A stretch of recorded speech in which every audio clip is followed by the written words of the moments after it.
Officer Danny Carter pulled his patrol car into the parking lot of Riverside Mall as the afternoon sun began to sink lower in the sky. He had been a cop for 15 years and thought he had seen everything this job could throw at him. Today would prove him wrong in ways he never expected. A security guard named Paul Henderson stood near the food court entrance with his arms crossed, looking down at a young black girl who couldn't have been more than 12 years old. The girl had her backpack at her feet and her phone clutched in one hand. She looked tired and frustrated, but she wasn't crying. Danny noticed that right away. Most kids in trouble were already in tears by the time he showed up. Paul waved him over with obvious relief on his face. Danny took his time walking across the parking lot, letting his presence be known. He kept one hand near his belt in that casual way that reminded people he was the authority here. He had developed that walk over the years, that swagger that said he was in charge and knew exactly what he was doing. The girl watched him approach with dark eyes that seemed older than they should be. She didn't look away or shuffle her feet nervously like most kids did when a cop showed up. She just watched him come closer with her chin slightly raised and her shoulders back. Danny found that a little odd but didn't think much of it yet. Paul started talking as soon as Danny got close enough. The security guard explained that the girl had been waiting outside the mall for over an hour now. She kept saying her mother was coming to pick her up, but no one had shown up yet. Paul had tried calling the number she gave him, but it went straight to voicemail. He was worried about leaving a kid alone this long and thought maybe they should call social services to come get her. Danny nodded along as Paul talked, already forming his assessment of the situation in his mind. This was probably another case of a parent who couldn't be bothered to show up on time. Maybe the mom was at a bar somewhere or had just forgotten about her kid entirely. He had seen it plenty of times before. Parents who made promises they didn't keep and kids who made excuses for them. He looked down at the girl with what he thought was a kind expression. She needed to understand that he was here to help her even if she didn't realize it yet. Kids in bad situations often defended their parents no matter what. It was sad, but it was reality. The girl's name was Maya Collins, and she told him so in a voice that didn't waver at all. Danny was a little surprised by how calm she sounded. Most kids would be scared by now, worried about getting in trouble or being taken away. But Maya just looked at him steadily and waited for him to ask his questions. Danny asked her where her mother was and why she was so late. Maya explained that her mom worked at the military base outside of town, and sometimes she got held up at work. She said her mom had texted her to say she would be late today because something important had come up. Maya showed him her phone with the text message still on the screen. Danny glanced at the message but didn't read it carefully. He had heard every excuse in the book over the years. A text message didn't mean anything. Anyone could send a text and then not show up. He needed to see an actual adult who was actually taking responsibility for this child. He asked Maya what her mother did at the military base, expecting her to say something like administrative work or cafeteria services. A lot of people worked on military bases in civilian positions. It was nothing special. But Maya's answer made him pause for just a second. She said her mother was in special forces. She said it with complete confidence, like she was stating an obvious fact that everyone should know. She even specified that her mom was in the orbital drop division. Danny had heard of them, of course. Everyone had heard of the orbital drop teams. They were the elite soldiers who launched from spacecraft and dropped down to planetary surfaces in individual pods. They were legendary, the kind of soldiers that people made movies about. Danny felt a laugh building in his chest, and he didn't try to stop it. It came out as a chuckle at first and then grew into a full laugh. He couldn't help it.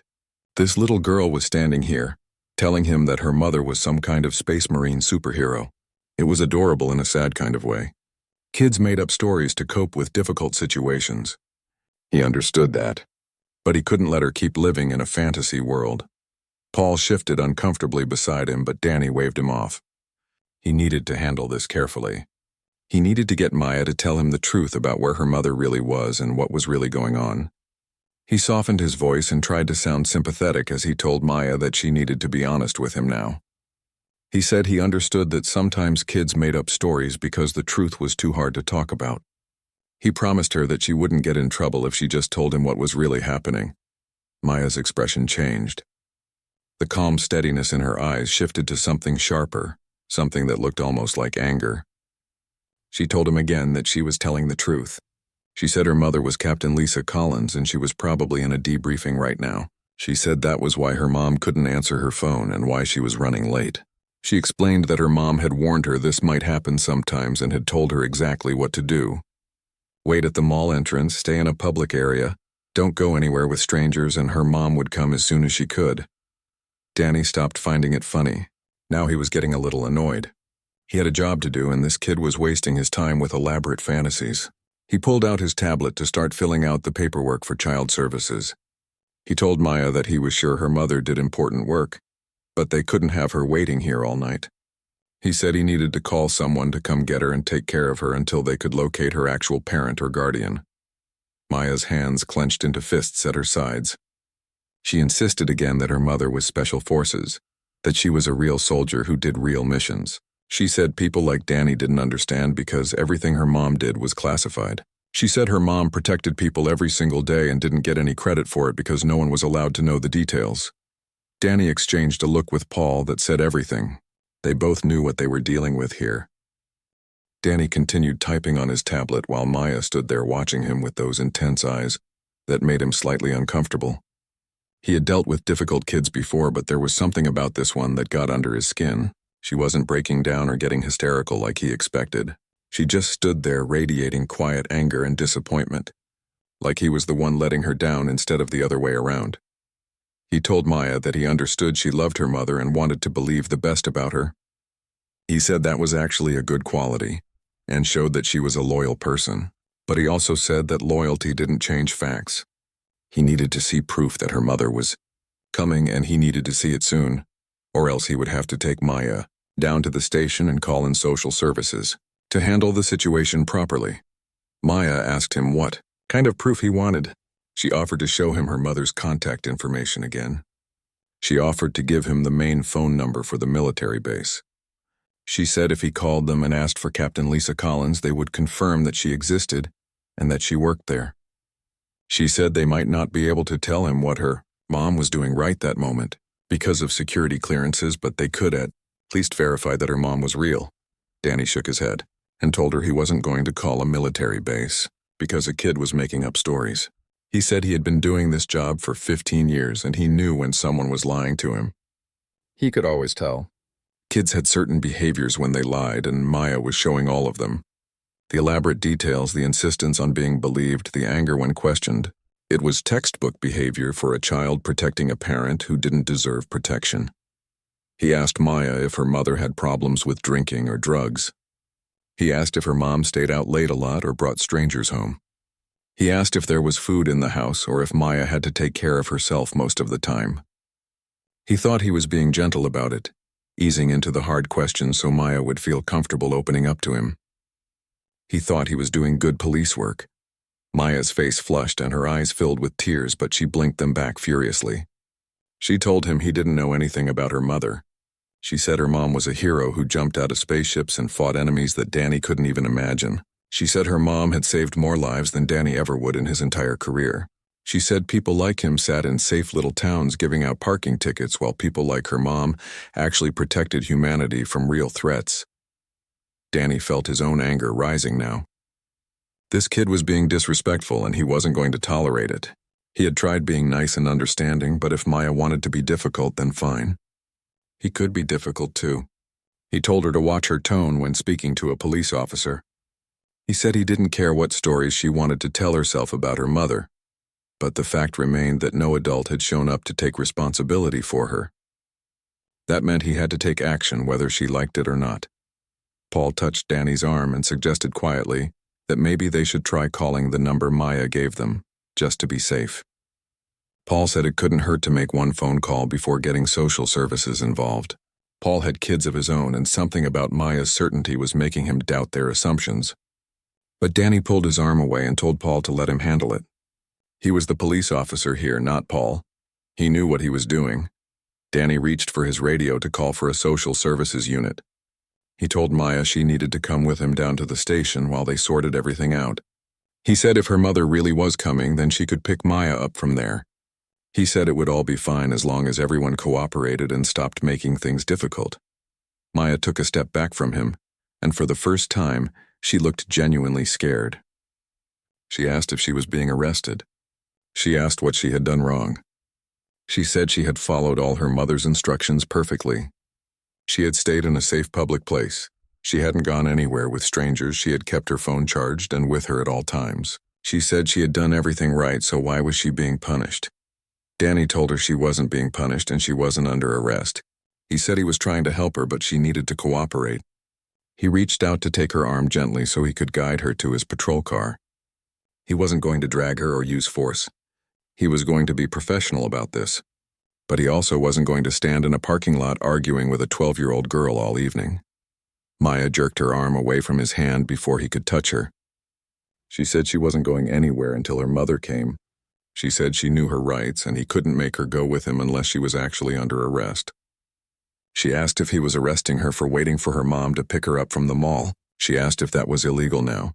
Danny was about to respond, about to tell Maya that he absolutely could take her into protective custody if he believed she was being neglected or abandoned. He was about to explain that sometimes kids didn't understand what was best for them and that adults had to make hard decisions. He was about to say all of that when he heard the sound of a vehicle approaching fast. A black SUV came around the corner of the parking lot, moving faster than was safe for a parking lot but still completely under control. The driver knew exactly what they were doing. The SUV came to a stop right in front of them, not screeching to a halt but coming to a precise and deliberate stop that spoke of professional training and complete confidence. The driver's door opened and a woman stepped out. Danny felt his mouth go dry and his prepared speech died in his throat before he could say a single word. Part 3. The woman who emerged from the black SUV was not what Danny had expected at all. She stood at least 6 feet tall with an athletic build that was obvious even though she wore civilian clothes. Dark cargo pants and a fitted black jacket did nothing to hide the fact that this was someone who kept themselves in peak physical condition. Her natural hair was pulled back in a tight bun that seemed almost military in its precision. But it was her eyes that made Danny take an involuntary step backwards. Those eyes swept across the scene in front of her with the kind of sharp assessment that Danny recognized from soldiers he had met before. She was cataloging everything in seconds, reading the body language, understanding the situation, and already planning her response. These were not the eyes of someone who worked in an office or cleaned buildings on a military base. These were the eyes of someone who had seen combat and come through it alive. Maya broke away from Danny and Paul before either of them could react. She ran to the woman, calling out "Mom" in a voice that was thick with relief and emotion. The woman caught Maya in a tight embrace, one hand coming up to cradle the back of Maya's head while the other wrapped around her shoulders. For just a moment, the hard military bearing softened into something maternal and protective. But only for a moment. The woman released Maya and walked toward Danny with measured steps that covered ground faster than seemed possible. Each movement was economical and precise, not a single wasted motion. She moved like someone who had been trained to move efficiently in combat situations, where every second and every inch of space mattered. Danny found himself taking another step back without meaning to. She stopped directly in front of Danny, close enough that he had to look up slightly to meet her eyes. When she spoke, her voice was calm and controlled, but there was steel underneath it. The kind of voice that was used to giving orders and having them followed without question. She introduced herself as Captain Lisa Collins and asked if there was a problem with her daughter. The question was polite on the surface, but Danny could hear the challenge underneath it. She was giving him a chance to explain himself, and he suddenly realized that he needed a very good explanation for why he had been about to take this woman's daughter away. Danny cleared his throat and tried to find his professional voice again. He explained that Maya had been waiting unattended for over an hour, and they had been concerned about her welfare. He said they couldn't reach anyone at the contact number Maya provided. He said they were just trying to ensure the safety of a minor child. He thought he sounded reasonable and responsible. Lisa's expression didn't change, but something in her posture shifted slightly. She explained that she had been held up in a classified debriefing that ran longer than expected.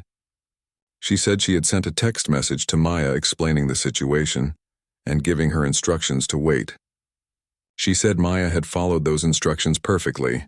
Her tone made it clear that she thought Maya had handled the situation exactly right, and that the adults around her were the ones who had failed.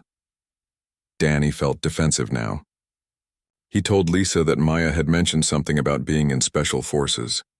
He said he appreciated military service, but there was no need to make up elaborate stories. He tried to sound firm but reasonable, like he was the adult dealing with an overprotective parent who was making excuses. He thought he still had the high ground here. Lisa didn't argue or raise her voice. She simply reached into her jacket and pulled out a military identification card. She held it out for Danny to see and told him she was Captain Lisa Collins of the United Earth Defense Force, Orbital Drop Special Operations Division. She asked if he would like to see her security clearance as well. The question was delivered in that same calm tone, but Danny felt his stomach drop.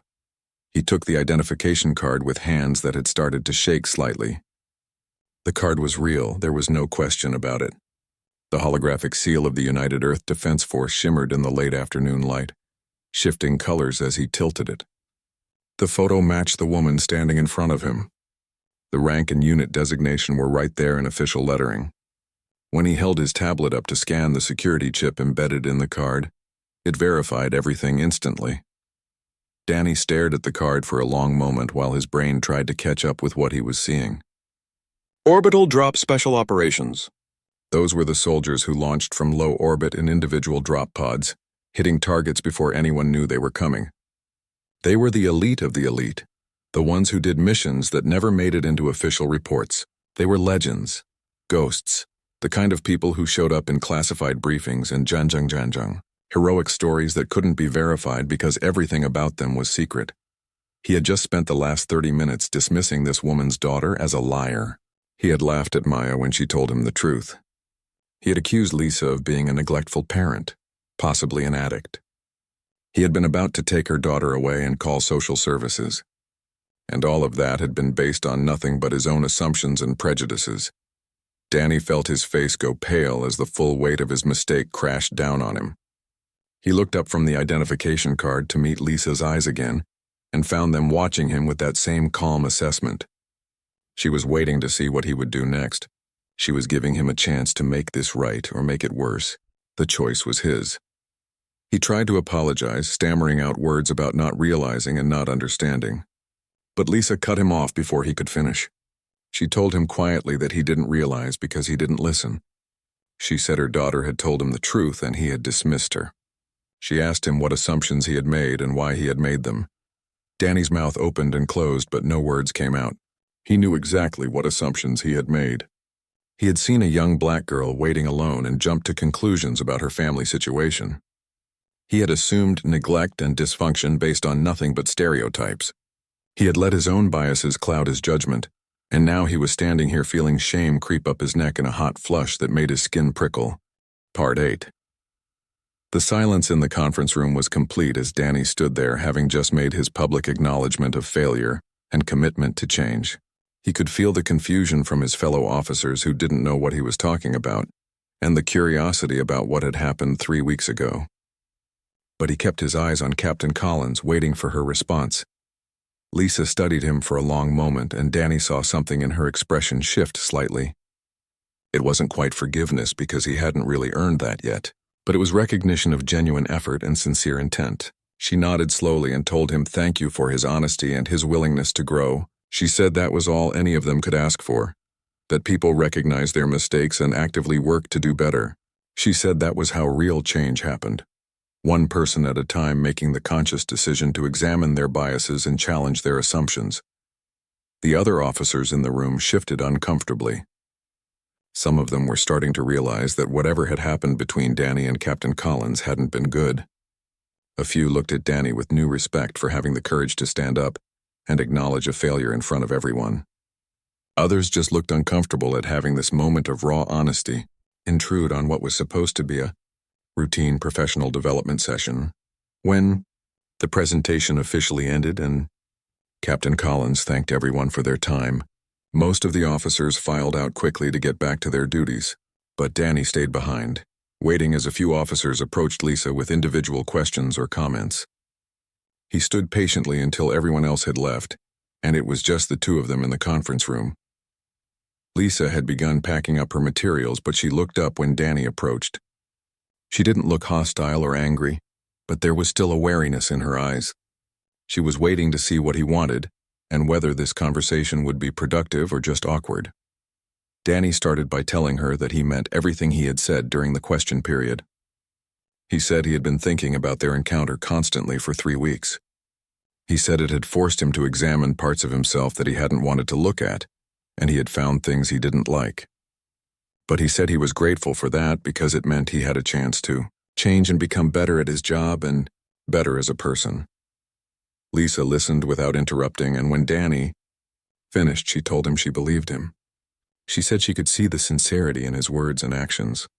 She said the fact that he had chosen to sit in the front row and then publicly acknowledge his mistake showed real courage and genuine commitment to growth. She said that was the kind of accountability that communities needed more of. Danny thanked her and then asked how Maya was doing. He said he had been worried about her ever since that day. He said he hoped she hadn't been too traumatized by the experience and that she understood he had been wrong, and not her. Lisa's expression softened at the mention of her daughter. She said Maya was doing well. She said the experience had shaken her up, but she was resilient. She said, if anything, it had made Maya even more determined to stand up for herself and others who might be dismissed or underestimated. She said Maya had told her just last week that she wanted to join the Defense Force when she was old enough, partly because she wanted to be like her mom, but also because she wanted to prove to people like Officer Carter that she was capable of anything she set her mind to. Danny felt a mix of emotions at hearing that: pride that Maya had turned a negative experience into motivation, guilt that he had been part of creating that negative experience in the first place, and hope that maybe something good could come out of his mistake after all. He told Lisa that Maya would be amazing in the Defense Force if she chose that path. He said she clearly had the strength and determination for it. He said those qualities had been obvious even when he was too biased and stubborn to recognize them properly. Lisa smiled slightly and said she would tell Maya he had said that. She said it would mean something to Maya to know that the officer who had doubted her now recognized her strength. She said children needed to hear that kind of validation, especially when they had been made to feel small or dismissed. Danny asked if it would be appropriate for him to apologize to Maya directly. He said he understood if Lisa didn't want him anywhere near her daughter after what had happened. But he said if Lisa thought it might help Maya to hear a sincere apology, then he would like the opportunity to give her one. Lisa considered the request carefully. She told Danny she would think about it and discuss it with Maya. She said if Maya wanted to hear his apology, then she would arrange something. But she also said if Maya didn't want to see him again, then he needed to respect that. Danny quickly agreed that whatever Maya wanted was what should happen. They exchanged contact information so Lisa could reach out if Maya decided she wanted to meet. Danny thanked her again for the presentation and for giving him a chance to be better. Lisa told him she wasn't the one giving him that chance. She said he was giving himself that chance by choosing to change. She said all she had done was hold up a mirror so he could see himself clearly. What he did with that reflection was entirely up to him. As Lisa left the police station and walked back to her vehicle, she thought about the long journey toward justice and equality that humanity was still traveling. It wasn't won in grand gestures or sweeping legislation alone. It happened in small moments like this one, when someone recognized their own bias and actively chose to do better. It happened in conversations and confrontations and uncomfortable realizations. It happened one person at a time, one interaction at a time, one opened mind at a time. She pulled out her phone and sent a text message to Maya, who was at home with a neighbor watching her while Lisa was at work. The message said the presentation had gone well and she was coming home soon. She asked if Maya wanted to get pizza for dinner. The response came back almost immediately with enthusiasm and a request for extra cheese and a declaration of love. Lisa smiled as she got into her SUV. She thought about the missions she had flown, the enemies she had fought, the lives she had saved in the darkness of space and on hostile alien worlds. Those were important and necessary. They protected humanity's expansion into the solar system and kept the colony safe from threats both human and alien. But sometimes the most important battles weren't fought with weapons and drop pods. Sometimes they were fought with words and patience and the willingness to educate people who needed to learn. She had jumped from orbit hundreds of times, faced death more times than she could count, and never hesitated to put herself in danger for the mission. But standing in front of a room full of police officers and talking about her family, exposing that vulnerability, and hoping they would listen and learn, that had been frightening in a completely different way. It was one thing to face enemy fire. It was another thing entirely to open yourself up emotionally and hope that people would respect what you were sharing. As Lisa drove home through the early evening traffic, she thought about Danny Carter and whether he would really change, or if this was just temporary guilt that would fade with time. She wanted to believe in the possibility of real change. She had to believe in it because otherwise what was she fighting for? If people couldn't grow and learn and become better, then there was no hope for humanity's future among the stars. She thought about all the military families out there dealing with similar challenges and prejudices. She thought about the children who were told they were lying about their parents' jobs or their families' situations. She thought about the casual assumptions and unconscious biases that made life harder for people who were already dealing with difficult circumstances. One conversation couldn't fix all of that. One presentation couldn't eliminate centuries of prejudice and stereotyping. But it was something. It was a seed planted that might grow into understanding. It was a small step forward on a very long journey. Lisa pulled into her driveway and sat in the SUV for a moment before going inside. She thought about Maya waiting for her, strong and resilient despite everything she had to deal with as a military kid and as a young black girl in a world that still judged people by their appearance. She thought about the courage it took for Maya to stand in that parking lot and insist on the truth even when an authority figure was mocking her. She had dropped from orbit into combat zones without hesitation. She had faced down enemies with nothing but her training and her will to survive. She had saved lives and completed impossible missions. But raising Maya, teaching her to be strong and kind and true to herself in a world that would constantly test those qualities, that was perhaps the most important mission Lisa had ever been given. She got out of the SUV and walked to her front door. Inside, she could hear Maya laughing at something on the television. The sound made Lisa smile. Whatever battles she had to fight, whatever prejudices she had to confront, whatever challenges lay ahead in the darkness of space or right here on Earth, moments like this made it all worthwhile. She opened the door and called out that she was home and ready for pizza. Maya came running to hug her, and Lisa held her daughter tight, grateful for this moment of simple joy after a complicated day. They would order pizza and watch movies and just be together. Part 5. Someone in the gathering crowd called out a thank you to Lisa for her service. The words seemed to break a spell, and suddenly other people were joining in, applauding and adding their own words of gratitude. Lisa acknowledged them with a brief nod, but she didn't let it distract her from the moment.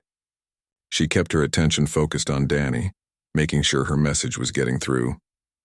Paul spoke up again, his voice tentative but genuinely curious. He asked Lisa what exactly she had been doing that kept her so long today. He mentioned that Maya had said something about a debriefing, and he wondered what kind of mission would require such a lengthy discussion afterward. He seemed to be genuinely trying to understand rather than questioning her story. Lisa glanced at Maya before answering. She seemed to be checking silently with her daughter about how much to say. Maya gave a small nod, and Lisa turned back to Paul. She explained that she couldn't go into specific operational details, but she could give them a general idea. She said there had been an incident at Mining Station 7. Her team had been deployed for rapid extraction of civilian personnel who were in danger. They had gotten everyone out safely, but they had encountered unexpected hostile forces during the operation. The debriefing had run longer than anticipated because command needed to understand exactly what they had faced and how the enemy had managed to get so close to a civilian mining operation. Danny's eyes widened as he processed this information. Mining Station 7. He had seen something about that on the news just a few hours ago. There had been a brief report about technical difficulties that had been resolved without any casualties. The report had been vague, and he hadn't paid much attention to it. Now he was starting to understand that the bland news report had been covering up something much more serious. There had been an actual attack, actual danger, and actual heroes who had risked their lives to save people. He looked at Lisa with new understanding. She had saved lives today. While he had been giving out traffic tickets and dealing with shoplifting complaints, this woman had been in actual combat protecting actual people from actual enemies. And then she had come straight from that to pick up her daughter, only to find a cop who thought he knew better than everyone else threatening to take that daughter away. Danny said slowly that Lisa had saved people today. His voice was filled with a kind of wonder and shame mixed together. Lisa corrected him gently. She said her team had saved people today. She said they had all done their jobs just like Danny was supposed to do his job. She reminded him that his job included protecting and serving all citizens with respect and dignity. especially children who couldn't protect themselves. The words stung because they were true. Danny had failed at his most basic responsibility today. He had failed to serve and protect because he had been too busy making assumptions and refusing to listen. He had been so certain that he knew what was really going on that he hadn't bothered to consider that maybe, just maybe, a 12-year-old girl was telling him the absolute truth. More people in the crowd were calling out support for Lisa now. Someone shouted that she was a hero. Someone else thanked her for keeping them safe. A woman with 2 small children told her daughter to look at Captain Collins and remember that women could do anything they set their minds to. The moment was turning into something bigger than just a confrontation between a cop and a soldier. It was becoming a teaching moment for everyone watching. Maya tugged on her mother's jacket and said quietly that she was hungry and wanted to go home. The simple request from the child brought everything back to a more human scale. Lisa smiled down at her daughter, and the hard military bearing softened again into maternal warmth. She said yes, they could go home now. She said she was sorry Maya had to wait so long and sorry she had to deal with being questioned and doubted. Maya shrugged and said it was okay. She said she knew her mom would come eventually. She said she had never doubted that for even a second. The simple faith in that statement made Danny feel even worse about how he had treated her. Lisa looked at Danny one last time. She told him she hoped this experience had taught him something valuable. She said not everyone fit into the neat boxes he expected them to. She said the world was more complicated than his assumptions allowed for. She said people were more complex and capable than stereotypes suggested. She said maybe next time he encountered someone whose story didn't match his expectations, he might consider actually listening instead of assuming he already knew the truth. Danny nodded, thoroughly chastened and humbled. He said the experience had definitely taught him something. He said he would remember this moment and try to do better going forward. He meant it too. The shame he felt right now was searing itself into his memory in a way that would make it impossible to forget. As Lisa and Maya turned to walk back to their SUV, Danny called out to them. They paused and looked back at him. He wanted to say something more. Something that would somehow make this better or at least acknowledge the full weight of what he had learned. He told Lisa that Maya was lucky to have her as a mother. He said everyone was lucky that Lisa was out there protecting them. Lisa's expression warmed slightly for the first time. She thanked him for saying that, but then she added something else. She said Maya wasn't just lucky. She said Maya was strong in her own right. She told Danny to remember that. The message was clear. Maya wasn't just some passive child being protected by a strong parent. Maya herself was strong and capable and deserving of respect. Danny nodded, understanding the message. He watched as Lisa and Maya got into the black SUV and drove away. The crowd began to disperse, people returning to their own business, but many of them giving Danny looks that ranged from disappointed to disgusted. He had become the villain in a story that would probably be retold many times. The cop who didn't believe a little black girl when she told him her mom was a hero. Paul clapped a hand on Danny's shoulder and said quietly that it could have been worse. Danny looked at him and asked how exactly it could have been worse. Paul didn't have an answer for that. They both knew Danny had gotten off easy. Lisa could have filed a formal complaint. She could have made this a much bigger incident. She could have demanded his badge number and contacted his superiors. Instead, she had given him a chance to learn and do better. Danny got back in his patrol car and sat there for a long time before starting the engine. His hands were still shaking slightly and his face still burned with shame. He thought about Maya standing there telling him the truth and him laughing at her. He thought about all the assumptions he had made without even realizing he was making them. He thought about how close he had come to traumatizing a child who had done absolutely nothing wrong except have a mother who saved lives for a living. He picked up his tablet and began making notes about the incident, not for any official report but for himself. He wrote down everything he had felt and thought. He wrote down his assumptions and why he had made them. He wrote down what he had learned. He wanted to remember this moment in detail so that he would never, ever make the same mistakes again. Part 6. Maya sat in the passenger seat of the black SUV as her mother drove them home through the early evening traffic. The tension that had been coiled tight in her chest was slowly beginning to unwind, but she still felt shaky and upset. She stared out the window at the passing buildings and tried to process everything that had just happened. Lisa glanced over at her daughter several times while navigating through traffic. She could see the stress in Maya's posture, the way her shoulders were hunched forward and her hands were clasped tightly in her lap. Lisa knew that look. She had seen it in young soldiers after their first real combat experience. The adrenaline was wearing off and the emotional impact was setting in. After several minutes of silence, Maya spoke up in a quiet voice. She asked her mother why the police officer had treated her that way. She asked why he hadn't believed her when she told him the truth. There was genuine confusion in her voice, like she couldn't understand why someone would assume she was lying when she had no reason to lie. Lisa kept her eyes on the road, but her jaw tightened. She told Maya that sometimes people made judgments based on what they thought they knew, rather than what was actually true. She said it wasn't right and it wasn't fair, but it was a reality they had to deal with. She tried to keep her voice calm and educational, but inside she was furious at having to explain prejudice to her 12-year-old daughter. Maya was quiet for another moment before asking the question Lisa had been expecting. She asked if the officer had treated her that way because they were black. The question was direct and innocent, but weighted with an understanding beyond her years. Maya had grown up in a world that claimed to be post-racial, but the reality on the ground told a different story. Lisa sighed deeply. She told Maya that she couldn't read the officer's mind and didn't know exactly what he had been thinking. But she said unconscious bias was very real. She explained that some people saw a young black girl and didn't expect her mother to be a special forces captain. They made assumptions based on stereotypes and prejudices they might not even realize they had. She said it was one of the battles they still had to fight even in 2025, even with all the progress that had been made. Maya said quietly that it wasn't fair. Her voice cracked slightly on the words and Lisa could hear the tears threatening to come. Lisa reached over and squeezed her daughter's hand. She agreed that it wasn't fair at all. She said the world should be better than this. She said people should be judged on their character and their actions, not on the color of their skin or the assumptions others made about them. But then Lisa's voice changed, becoming firmer and more positive. She told Maya to think about what she had actually done today.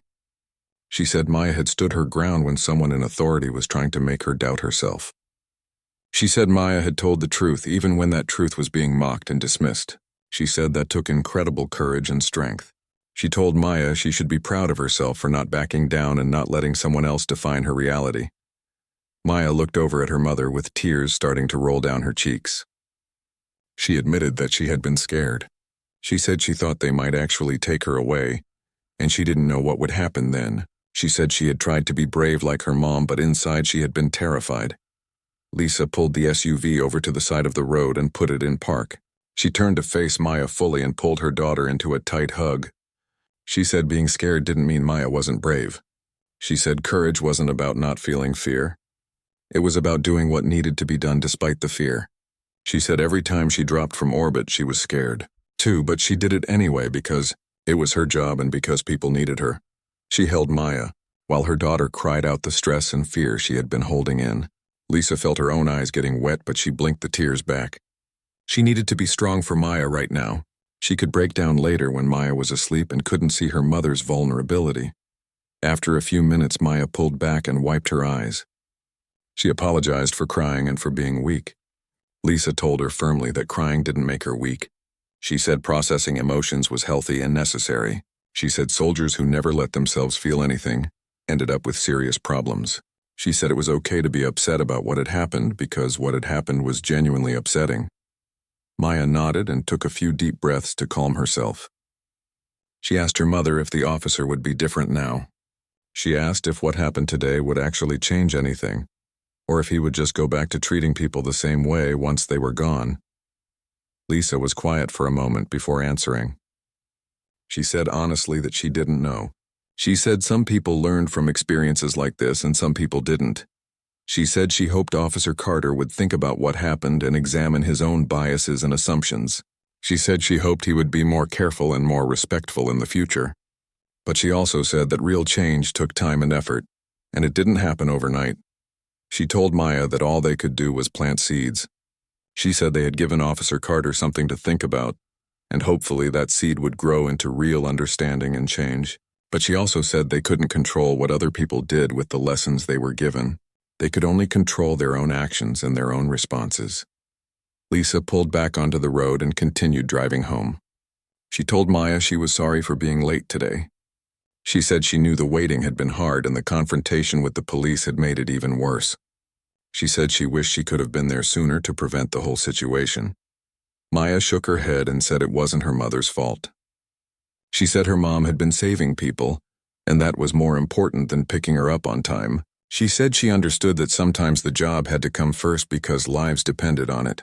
The maturity in that statement made Lisa's heart ache with pride and sadness mixed together. No 12-year-old should have to be that. Understanding about their parent missing events and being late for pickups, they drove in, comfortable silence for a while as the sun continued to set and the streetlights began to flicker on. Maya watched the familiar neighborhoods pass by and felt herself starting to relax a little more. She was safe now. Her mom was here. Everything was going to be okay. Part 7. 3 weeks passed and Officer Danny Carter found himself sitting in the police station break room, nursing a cup of coffee that had gone cold while he stared at nothing in particular. The encounter with Captain Collins and Maya haunted him in ways he hadn't expected. He kept replaying the scene in his mind, seeing Maya's face when he laughed at her, hearing her voice when she said he had made fun of her mom, remembering the shame that had burned through him when he realized how completely wrong he had been. He had done a lot of thinking in those 3 weeks. The kind of deep, uncomfortable thinking that forced him to examine beliefs and behaviors he had never questioned before. He started noticing patterns in how he interacted with people, how he made snap judgments based on appearance, how he assumed he knew people's stories before they even opened their mouths. It was disturbing to realize how much bias had been lurking in his mind, without him even being aware of it. Danny had requested additional training on cultural sensitivity and implicit bias.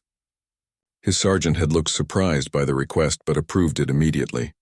Danny went through the courses with genuine attention, actually trying to learn instead of just getting through it to check a box. He listened to the stories of people who had been profiled and dismissed and mistreated by law enforcement. He heard himself in some of those stories and it made him sick to his stomach. He started changing how he did his job. He listened more carefully when people spoke to him, especially children. He caught himself making assumptions and forced himself to pause and question those assumptions before acting on them. He verified information before jumping to conclusions. He treated people with more respect and gave them the benefit of the doubt more often. His fellow officers noticed the change but didn't comment on it. Police culture didn't really encourage deep discussions about personal growth and changing behavior. His phone buzzed with a notification, and Danny pulled it out of his pocket. It was an email from the department's community liaison office. The subject line made his stomach drop. It read special presentation on military families. Danny opened the email with a sense of dread building in his chest.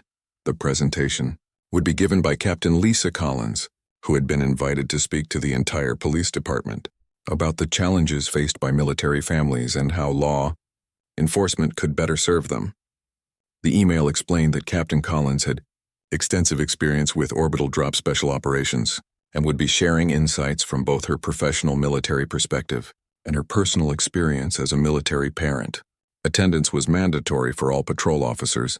Danny read the email 3 times, each time hoping he had somehow misunderstood. But no, it was clear. He was going to have to face Captain Collins again. He was going to have to sit in a room with all his fellow officers and listen to her talk about military families while knowing that he had failed so spectacularly in his interaction with her and her daughter. The day of the presentation arrived much faster than Danny would have liked.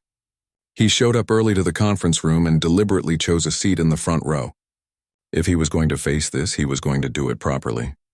He wasn't going to hide in the back and hope nobody noticed him. He was going to sit up front and show Captain Collins that he was serious about learning from his mistakes.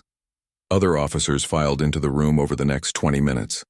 Some of them looked interested, others looked bored, and a few looked actively annoyed at having to sit through what they clearly thought would be a useless presentation. Danny wondered how many of them had made the same kinds of mistakes he had. He wondered how many of them would actually listen and learn, or if they would just sit there waiting for it to be over. The room went quiet when Captain Lisa Collins walked in. She wasn't in civilian clothes this time.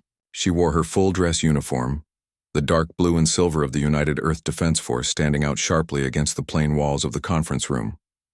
Her chest was covered with medals and commendations that told a story of bravery and sacrifice that most of the people in this room couldn't even imagine. She moved to the podium with that same precise military bearing Danny remembered, every step controlled and purposeful. Lisa looked out at the assembled officers and her eyes landed on Danny sitting in the front row. Something flickered across her face, recognition and perhaps a hint of approval that he wasn't hiding. Then she began her presentation, and Danny forgot to feel nervous because he was too busy being educated. She spoke for 45 minutes about the reality of military life in the age of space colonization. She talked about the unique pressures faced by soldiers who deployed not just to other countries, but to other planets and moons. She explained the communication challenges when someone was stationed on Mars or in the asteroid belt, and real-time conversations were impossible. She described what it was like for children to grow up knowing their parent might not come home from a mission and they wouldn't even know. Something had gone wrong for hours or days because of the distances involved. Lisa talked about the additional challenges faced by military families of color. She explained how prejudice and assumptions compounded the normal stresses of military life. She gave examples of situations where military children had been treated with suspicion or disbelief when they explained their parents' absence or profession. She spoke about the need for law enforcement to recognize that military families came in all colors and all configurations and deserved the same respect, regardless of what stereotypes and assumptions might suggest. Her presentation was articulate and compelling. She used statistics and data, but also personal stories that made the information real and human. She talked about missing her daughter's birthday because she was in orbit waiting for a drop window. She described the guilt of knowing Maya was handling things with incredible maturity, while other kids her age were just being kids. She explained the protocols military families use to stay connected and safe when the service member couldn't be reached. For security reasons, Danny listened to every word and felt his respect for Captain Collins growing with each passing minute. This woman was not just a soldier. She was an advocate and an educator, trying to build bridges between military families and the communities they lived in. She was taking time away from her demanding job to try to prevent other children from going through what Maya had experienced. When Lisa finished her presentation, she opened the floor for questions. Several officers asked about deployment schedules and communication protocols. A few wanted to know more about the orbital drop program and what kind of missions it involved. Lisa answered each question thoughtfully, sharing what she could while respecting operational security requirements. Then Danny raised his hand. The room went quiet and he felt every eye turned toward him. Lisa looked at him with that same calm assessment and called on him by name. She remembered him. Of course she did. Danny stood up because this felt like something that required standing. He told Captain Collins that he wanted to publicly thank her for the presentation and for the lesson she had taught him 3 weeks ago. He said he had been wrong in how he treated her daughter, and he had been working hard to do better ever since. He said he hoped she could see that commitment in his presence here today and in his future actions going forward. Part 4 Paul had been standing quietly to the side during this whole exchange, but now he stepped forward with an uncomfortable expression on his face. He told Lisa that they had just been concerned about Maya's safety and well-being. He said they hadn't meant any disrespect. His voice was apologetic but also defensive, like he wanted to make it clear that their intentions had been good, even if their execution had been flawed. Lisa turned her attention to Paul, and her expression softened just slightly. She said she understood concern for a child's safety. She said that was appropriate and even commendable. But then her voice hardened again as she pointed out that concern didn't require dismissing Maya's truthful statements. She asked why Maya's word hadn't been good enough. She asked why they had threatened her daughter with social services instead of simply making a phone call to verify her story. Paul had no answer for that. He looked down at his feet and shifted his weight from one leg to the other. Danny stood frozen beside him, still holding Lisa's identification card like it might burn his fingers if he held it too long. Lisa took a step closer to Danny and asked him if he knew what she really did. She asked if he understood what orbital drop special operations meant in practical terms. Danny shook his head mutely. He had heard stories and seen movies, but he didn't actually know the reality of it. Lisa began to explain in that same calm, measured voice.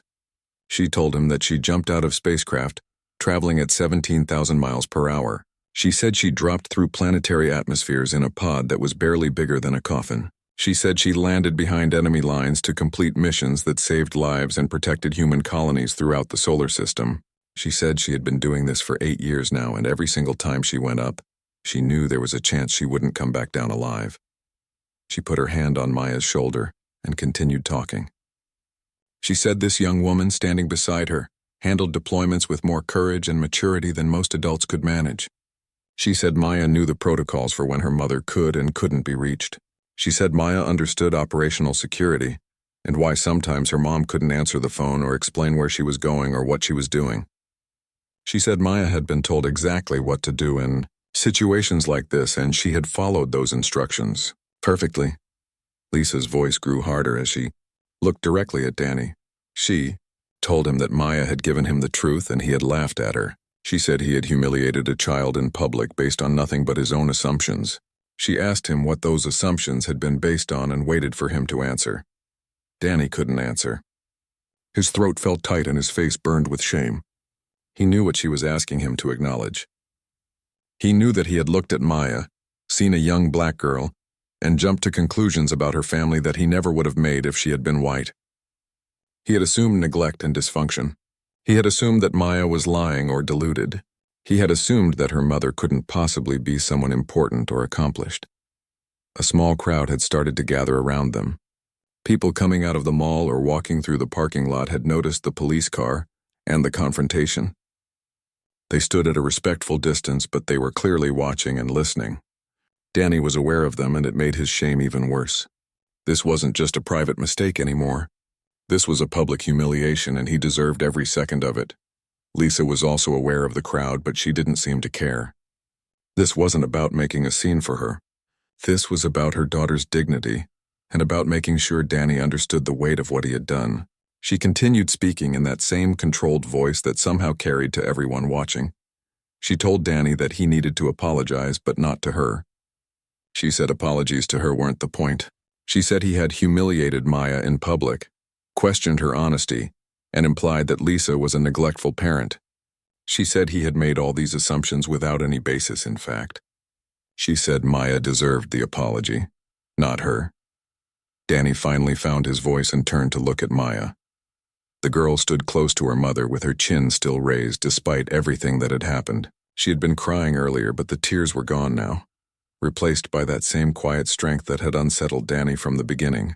He realized now that he had been seeing combat resilience in a 12-year-old girl, and it had made him uncomfortable because it didn't fit his expectations. He apologized to Maya directly.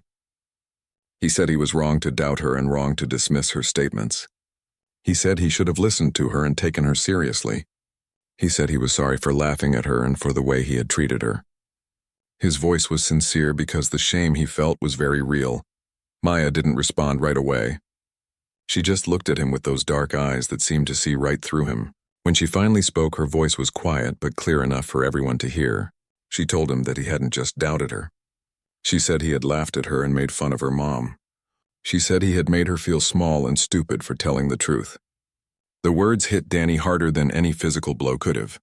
Lisa squeezed Maya's shoulder gently and told her that Officer Carter had apologized. She said what he did was wrong, but people make mistakes. She said the important question was whether they learned from those mistakes and became better people because of them. She was giving Danny a way forward, a chance to turn this into something constructive instead of just leaving it as a moment of failure.